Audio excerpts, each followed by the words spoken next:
Though it may be a cliche, but there are a lot of little girls out there that absolutely love unicorns. They're sparkly and they're magical, but not always. I'm Sean McBride, the movie guy, and today we're going to talk about a new monster movie called Death of a Unicorn.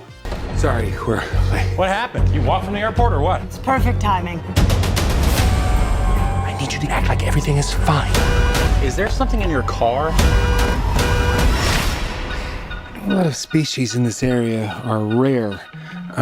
What exactly are we saying this is, though? I think we know exactly what it is. A horse-like mammalia. With some sort of protrusion or growth. It's a fucking unicorn. Death of a Unicorn is about, well, the death of a unicorn. We have a father and his daughter, and they hit a baby unicorn in their car while driving to the mountain home of a wealthy family. Now they think the baby unicorn is dead, so they throw it in the back of their car, forgetting that baby unicorns have mommy and daddy unicorns. Ooh, I wonder what's gonna happen. Now look, the film is a horror comedy, so there are two parts to this movie. On the surface, we get a monster creature feature where the humans are menaced by vengeful, full-grown unicorns. There's a lot of humans getting stampeded or gored to death. But it's also an eat-the-rich comedy, and this is where I think the movie really excels. Richard E. Grant, Téa Leoni, and Will Poulter play the family that is constantly trying to convince the world that they only want to do good with their wealth, even while it's obvious that they are greedy and selfish and absolutely deserve to be trampled to death. They are the best parts of this movie. Will Poulter in particular is very funny playing the son. He goes all in on this concept of using the unicorn's horn as a substitute for crack cocaine. It's very funny stuff. And I'm also a big fan of Anthony Carrigan as playing the much put upon butler. I mean, he's got some of the funniest reaction shots I've seen in a long time.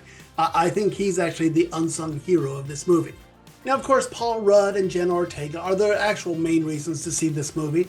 And they're fine playing a father and his daughter with a bickering relationship, but that's not really anything we haven't seen in other better movies before. And that's also true for the monster design of these unicorns. It's pretty B-movie grade. I mean, it just needed to be a lot cooler, especially since the film spends so much time aping Jurassic Park. I was disappointed by the fake and the inconsistent look of the monsters here. And my biggest disappointment is that the movie seems to be pulling its punches. I mean, it's funny and has a very talented cast, but it doesn't really go for broke with the comedy. The father and daughter stuff is nice, but it's nothing special. And the unicorn mayhem is bloody fun, but there's nothing here to make you really scream with glee at what you're seeing up on the big screen. It is a fun movie, but with this cast and this high concept, it should have been much better. Still, I enjoyed myself, so I give Death of a Unicorn 2.5 stars out of 4. I also think the film doesn't really know how to wrap things up effectively, but hey, that might just be me. What did you think if you saw this movie? Comment below. And if you accidentally took your little girl to see this movie, that's the story I really want to hear. Hey, listen, if you like my quick movie guy reviews, please give me a like and click to subscribe. And always, you can follow me over on social media or tune into my podcast, Two Movie Guys. Every week, my friend Joe Fryer and I get together and we go over all of the week's new movies. Just search for Two Movie Guys on Spotify or Apple Podcasts or wherever you get your podcasts. Thanks for watching. Next up, we've got a Jason Statham movie to talk about. I'll be back to talk about A Working Man. See you then. Bye.